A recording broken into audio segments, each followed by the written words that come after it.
Ay, so tingnan mo, nagbalat tayo ng suha. Ang masama, hindi ko malasahan kung ano lasa. Hindi masarap. Kaya naman ni Melvin.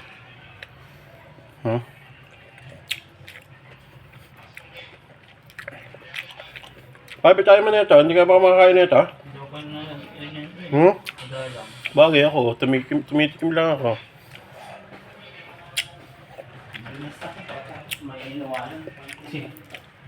Kaso lang, paano kung maubos to? Ang dami nito.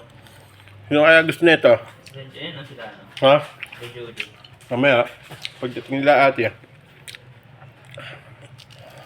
Hindi ko lang alam kung masarap eh. Hindi malasahan kasi talaga.